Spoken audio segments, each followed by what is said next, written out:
Hello and welcome to this CME certified activity entitled Novel Approaches for Hormone Receptor Positive, HER2 Negative Advanced Breast Cancer, Making Informed Clinical Decisions for Your Patients. This is the first part of this activity and focuses on first-line therapy for ER-positive advanced breast cancer. I'm Dr. Harold Burstein, a medical oncologist at Dana-Farber Cancer Institute and Brigham and Women's Hospital, and an associate professor of medicine at Harvard Medical School. Thank you so much for joining us today.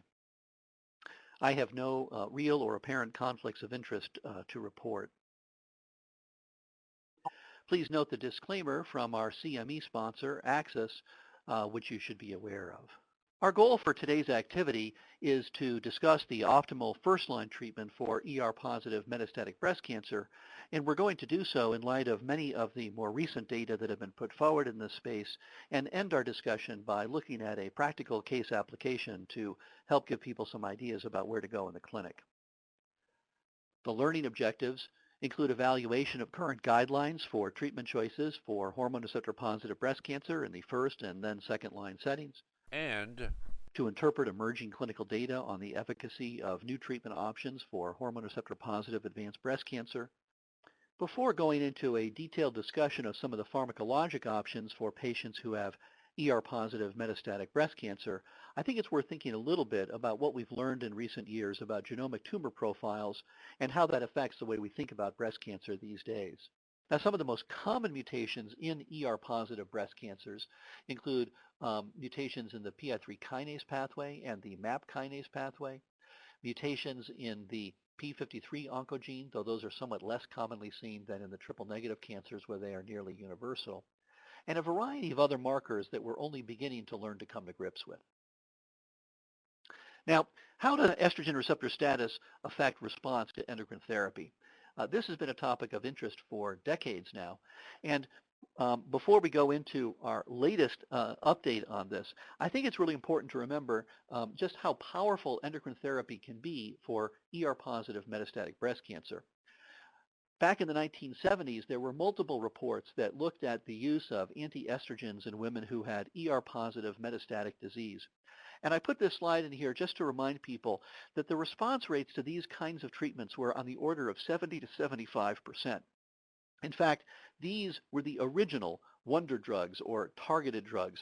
The same kind of excitement greeted these data as has greeted some more recent innovations with drugs like ibrutinib or crizotinib in different disease settings in oncology, where people are seeing really remarkable response rates. But oncology was led there by breast cancer, and we don't see these kind of responses quite so much anymore, not because the drugs don't work, but because the vast majority of our patients have already encountered prior endocrine therapy, which shifts the scale. But if you go to a population of de novo treatment for ER-positive metastatic breast cancer, you see really phenomenal success with anti-estrogens of all different kinds. We also learned from these early experiments in the 70s and 80s that the major predictor of benefit of endocrine therapy in ER-positive metastatic breast cancer was the level of expression of estrogen receptor and progesterone receptor. These are data from some canonical studies from Kent Osborne and colleagues that were published nearly 35 years ago. But they make the point that the stronger the level of ER expression on either the primary or the metastatic biopsy, the greater the likelihood of response. And in fact, tumors that are really ER positive scored as more than 100 femtomoles per milligram of tissue back in the old ligand binding assay days. This would be a strong, a 99% ER positive breast cancer in current practice. Response rates again on the order of, 60 to 80%. And similarly, tumors that were both ER positive and PR positive, far more likely to respond than tumors that were ER positive but PR negative, or of course for tumors that were ER negative. So we know a lot about what predicts the likelihood of response, and though the data aren't on this slide, this also affects the likely duration of response. So when you encounter a patient who has ER-positive metastatic breast cancer, things that can begin to give you a sense of the prognosis moving ahead will be the extent of prior therapy with antiestrogens and the degree of both ER and PR expression in the tumor, both at baseline or in the setting of metastatic disease. Now, of course, ultimately, endocrine therapy for metastatic disease does not cure advanced breast cancer, and patients do experience the clinical manifestation of progression despite endocrine therapy, and we refer to this as resistance. And for years, people have tried to understand the mechanism of resistance to endocrine therapies. At the first level analysis, the thing that does not happen is loss of estrogen receptor expression itself. In fact, most tumors that progress despite anti-estrogen treatment will still express estrogen receptor. But one of the interesting sets of data that have just come forward in the past year or two has been an analysis of constitutively acquired mutations in estrogen receptor that arise with endocrine resistance. So in these studies, investigators, including Renath Jesselson here at Dana-Farber and other work which has been done at other centers, took cancers and sequenced them both at the time of primary diagnosis, at the time of metastatic recurrence, and then at the time of progression. And what she found is that in roughly 15 to 20% of these cancers, there is an acquired mutation in estrogen receptor alpha in the ligand binding domain, which permanently turns on the estrogen receptor, such that it's no longer sensitive to manipulations either in the absence to withdraw estrogen or to use anti-estrogen drugs like tamoxifen. So these data are very provocative because they suggest that simply manipulating the hormone environment in tumors with these mutations is inadequate. You have to either degrade the estrogen receptor or you have to do something else to overcome resistance at this point. The other key point is that these are acquired issues. So here's an analysis that the same investigators did looking at mutational frequency of different mutations in either the primary or metastatic site. And what you can see is that for most mutations, these are part of the package of the cancer from the outset. They are present in the primary tumor and they are present in the metastatic site. And these include mutations in p53 and PI3 kinase and in cyclin D1 and so forth. But if you look at the hashed box, you'll see that the mutation in the estrogen receptor is something that was not present at the time of the primary diagnosis, but is now present at the time of tumor progression on estrogen therapy. So these are very provocative data and really are the first data to give us some sense of the dynamic changes that arise with resistance to endocrine therapy in the metastatic setting. This is another slide that just makes the same point about how they went about these assays. They took primary tumors, women who had recurred despite tamoxifen or aromatase inhibitor therapy. And in ongoing work, it looks like somewhere between 20 to 50% of the tumors that progress in that setting will have acquired this mutation in the estrogen receptor, which, as I said, is an activating mutation. So that doesn't account for all of endocrine resistance, but it certainly gives us a major clue, and increasingly, as we are doing sequencing on metastatic disease, we are looking for mutations like this to begin to direct therapy a little bit. Well, let's take a broader look at the goals of therapy for hormone receptor positive metastatic breast cancer. Obviously, from the patient's perspective, the goals are to prolong and extend survival as far as possible, to improve and maintain quality of life. And one of the issues in managing patients who have ER-positive metastatic disease is that these are often situations where a patient has non-measurable disease, either bone-dominant disease or effusions in the abdomen or the chest or small lymph nodes or cutaneous lesions, the kinds of things that don't immediately lend themselves to easy tracking radiologically or on clinical trials parameters, but are very much a part of the patient's experience in terms of symptoms and disease burden. From the clinical team's point of view, obviously you want to maximize quality and quantity of life, reduce the side effects so that they minimize interference with the patient's lifestyle. And really the true endpoint for endocrine therapy is how long can you go until you have to start chemotherapy. For most patients, that transition from endocrine therapy to chemotherapy is associated with a major change in the time commitment in the oncology clinic, the side effect profile of therapy. And so milking as much as one can out of anti-estrogen treatments is really part of the art of oncology. It's not uncommon in clinical practice to have situations where patients may even experience small degrees of tumor progression, but we don't react so dramatically. So for instance, we frequently see situations where patients who have ER-positive metastatic disease in the clinic, might have a lymph node in the mediastinum that gets a little bit bigger. It's probably progressing, but at the same time, the patient's totally unaware of it, And to pull the chemotherapy trigger for something like that seems inappropriate. So that's one of the interesting things about the goals of therapy in advanced breast cancer that's ER positive, which is that we are sometimes doing things that don't jibe precisely with how a clinical trial would structure treatment. It's harder to measure response in many of these women, and we often treat even when there is subtle evidence of progression as long as the patient is otherwise doing well. Now, one of the other things that's interesting about managing ER-positive advanced breast cancer is that the historical literature suggests that patients who experience stabilization of their disease do every bit as well as patients who have overt clinical response. So these are examples, again, drawn from papers in the 1990s when they were looking at an aromatase inhibitor such as anastrozole versus a progestational agent such as megestrol acetate.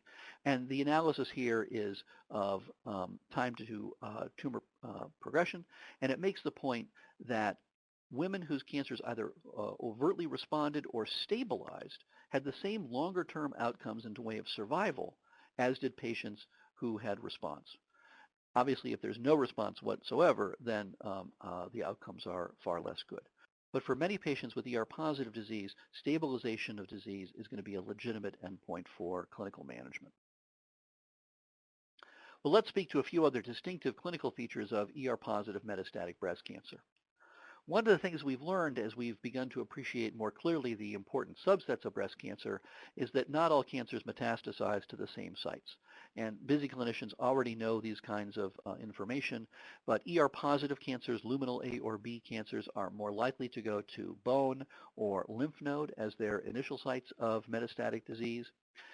Classically, they also can go to serosal surfaces such as the pleura or the peritoneum, especially lobular type breast cancers.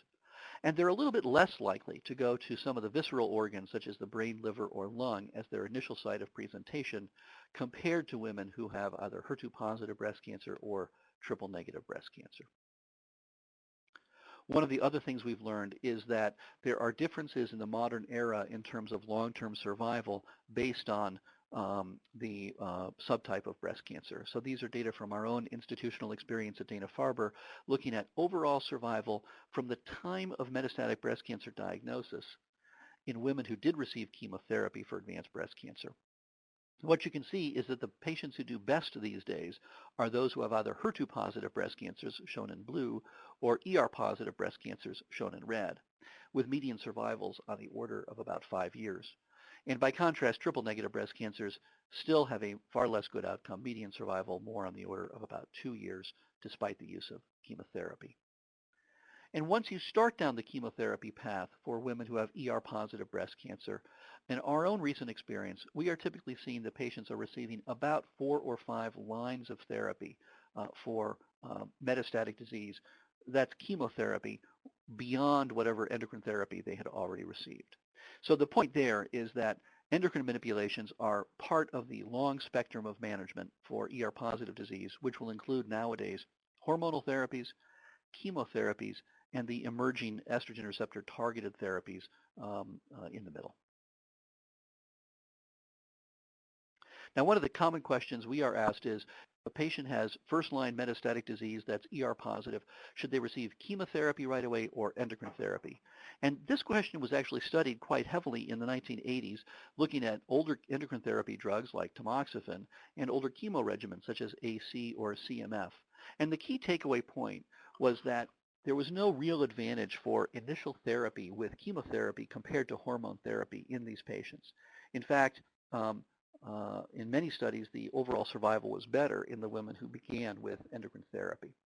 So in general, whenever possible, it's optimal to start with endocrine treatment in the first-line setting of ER-positive disease. There are a few patients who really have pending visceral crisis, who have overwhelming cancer burdens, who need a response right away, if you will. And in those patients, we're all tempted to give some chemotherapy to sort of get the whole induction process going, with the hope that once the patient is better, we can transition away from chemo back to endocrine manipulations. Finally, before we get into more of the details of treatment, it's worth remembering that the landscape for therapy for ER-positive metastatic breast cancer has changed dramatically in the past few decades because of the widespread introduction of adjuvant endocrine treatments. So if you remember those papers we were talking about a few minutes ago where they're looking at 80% response rates to single-agent endocrine therapy in the metastatic setting in the 1980s, that's because none of these patients had received endocrine manipulations for early-stage disease. And then through the 1990s, as tamoxifen and then later on as aromatase inhibitors and tamoxifen became universal parts of the adjuvant experience, by the time a patient presents with metastatic disease, they've often had 5+ years of anti-estrogen therapy. So it's not surprising that the results look a little different, and it's not surprising that we clearly need newer agents now to manage those patients who do have recurrence despite tamoxifen and AI treatment. So let's look then at some of the more recent contemporary trials of management of ER-positive metastatic disease in the first-line setting. One question has been for a premenopausal woman, what do you do to optimally manage her disease? And these trials looked at the question of tamoxifen alone versus the combination of tamoxifen and GnRH agonist therapy versus single-agent GnRH agonist treatment. And what these studies showed was that the combination of tamoxifen and GnRH agonist treatment was clearly better in terms of overall survival than either one alone. So in a premenopausal woman who has ER-positive metastatic disease, the first thing you're going to do is shut down ovarian function, typically with GnRH agonist treatment, and add anti-estrogen therapy, either with tamoxifen or then an aromatase inhibitor right away to get them going. For those patients who have developed first-line disease after tamoxifen-based treatment, one of the questions has been whether it's better to give an AI or to give a selective estrogen receptor degrader such as fulvestrant. And this has been looked at carefully in several metastatic trials. In earlier work using a lower dose of the fulvestrant, anastrozole and fulvestrant showed exactly the same results in terms of time to progression at around 5 or 6 months for women who had previously received tamoxifen-based therapy. Similarly, for patients who had received AI-based therapy in the adjuvant or a little bit of the metastatic setting, there was a study that compared fulvestrant versus exemestane, the so-called EFFECT trial. And that study showed very similar response rates, clinical benefit rates, and time to progression for either of these two strategies. Now, one of the key points here is, again, that the fulvestrant dose was probably not optimal. In these earlier trials, they were using fulvestrant at 250 milligrams every month. And what we learned in the so-called CONFIRM trial was that a higher dose of fulvestrant is more effective. These are the data presented by Angela DeLeo from the CONFIRM study, just making the point that the 500 milligram dose was clearly superior in terms of progression-free survival than the 250 milligram dose, and aside from the need for a second injection, really was not associated with any more in the way of side effects. So that led to the question, well, if you use the higher dose, the 500 milligram dose of fulvestrant, how would your results compare against the AI based on the older literature? And here is a very interesting set of findings which suggests that if you do that higher dose of fulvestrant, you might even see results that are slightly better than AI therapy. These are data from John Robertson, who has presented the first trial, which looked at fulvestrant versus anastrozole in de novo metastatic disease and showed that fulvestrant might even be better with respect to time to progression. And so I think either of these really emerges as a very good option for first-line treatment. One of the other questions has been whether it's best to give combination therapy of an aromatase inhibitor and fulvestrant, or rather just single agent therapy with an aromatase inhibitor. And here there's been a conflicting set of data. In the so-called FACT trial led by Jonas Berg in the European Consortium, the use of anastrozole versus anastrozole plus fulvestrant led to the same outcomes in terms of progression-free survival. And by contrast, in a US-based study, SWOG 226, which compared anastrozole with or without fulvestrant, same doses of these drugs as the FACT trial, same exact schedule of administration. In this trial, actually, the addition of fulvestrant as first-line therapy with anastrozole improved progression-free survival and also improved median overall survival, which was a rather unusual thing. So how can you reconcile those two differences?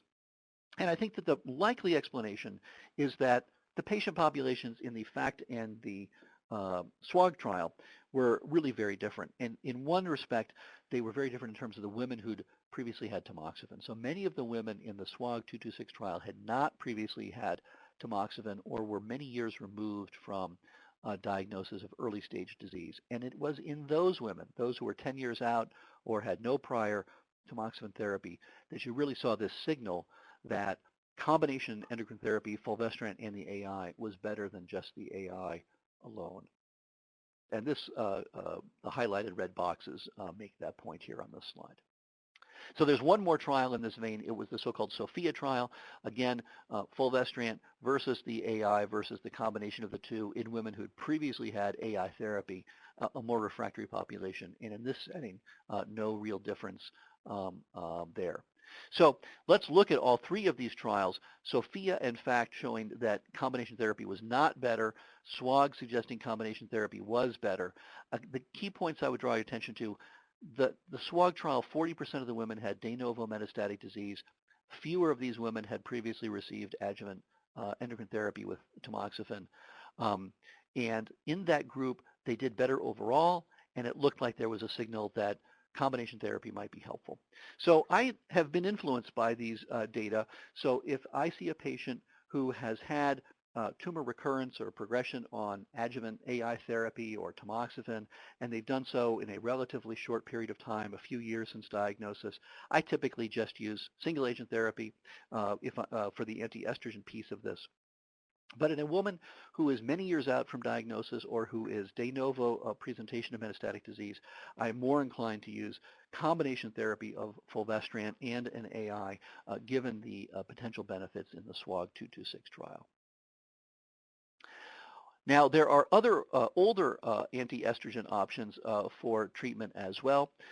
These include estrogen therapy itself, and Matthew Ellis, previously at Washington University in St. Louis and now at Baylor College of Medicine in Houston, has really been a champion for this. And he revisited a treatment from the 1950s and 60s looking at estradiol as therapy in the modern era. And even though this is a study that added estrogens to ER-positive breast cancer, which seems very counterintuitive, they actually showed that you could see clinical responses and clinical benefits in that patient population. So where does the literature stand moving forward? Well, we know that there are ongoing trials looking at fulvestrant versus AI therapy at higher doses to really define whether there's an optimal first-line regimen. These are trials such as the Falcon trial. And we also know that there are a lot of choices. So on this slide, you see the NCCN practice guidelines as they exist for management of ER-positive metastatic disease. Again, to make the point that premenopausal women should have ovarian suppression and then be treated as postmenopausal women. And for postmenopausal women, there are a variety of traditional choices, including AIs, fulvestrant, tamoxifen, estrogens, and in the next section, we're going to be talking about some of these newer targeted drugs, including palbociclib and everolimus. So key points to take away: endocrine therapy rather than chemotherapy is the preferred first-line regimen whenever possible. Secondly, tumor type is critical for thinking about prognosis, but at the moment we don't have better biomarkers to really guide therapy. So I think we've already covered several of these, but we will get into more detail of some of the discussion as we move forward into the discussion of the newer targeted drugs. But for endocrine naive patients, it's AIs or AIs with fulvestrant and consideration of AIs with drugs like palbociclib. And for patients who've already had therapy in the adjuvant setting, thinking about AIs with or without palbociclib or tamoxifen as first-line treatment, probably the simplest things to do. Well, in the last couple of minutes, let's switch to a case. Here we have a situation of first-line therapy for ER-positive breast cancer. This is a woman who's now 63 years old, and 12 years ago she had had a mastectomy for a 2.5 centimeter grade 2 tumor that was node positive. The tumor was ER and PR positive and HER2 negative. She received chemotherapy with doxorubicin, cyclophosphamide, followed by paclitaxel, and had chemotherapy-induced amenorrhea. She then received post-mastectomy radiotherapy, several years of tamoxifen, and then 5 years of the aromatase inhibitor letrozole. She's now about 2 years out from her endocrine treatments. And she presents with nonspecific symptoms, including bone discomfort and fatigue. Laboratory tests suggest an elevated alkaline phosphatase and elevated serum tumor markers. A bone scan shown on the next slide showed suspicious lesions, and a bone biopsy confirmed ER positive, PR positive, HER2 negative cancer. Here's the bone scan, which I think is actually quite typical of what we see in breast cancer patients, involvement of the ribs, skull, or calvarium and vertebral bodies, very common. So how might you think about this patient? Well, I think you've got several good options.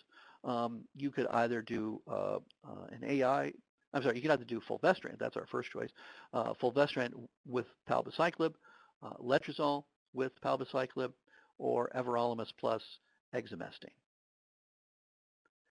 And just, I guess, to answer that question, up until quite recently, I probably would have offered a patient such as this fulvestrant therapy. She's already had tamoxifen, and she has also had an AI.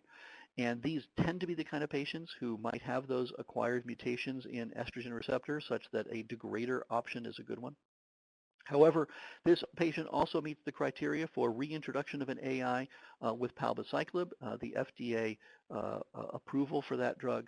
And based on the recent PALOMA-3 data, which we're discussing in the next portion of our discussion, there's clearly a rationale for including palbociclib as well. I don't think that one can dogmatically say there's an absolute preferred treatment here, but in a patient who is mildly symptomatic, I am increasingly tempted to add palbociclib to the anti-estrogen regimen. Everolimus and exemestane is also a reasonable regimen for patients previously treated with an AI, though in my own experience, there's greater toxicity with that, and so I would probably choose one of the first options built around palbo. So with that, we're going to conclude the first portion of our discussion, and hopefully you'll join us shortly for the second portion. Thank you very much.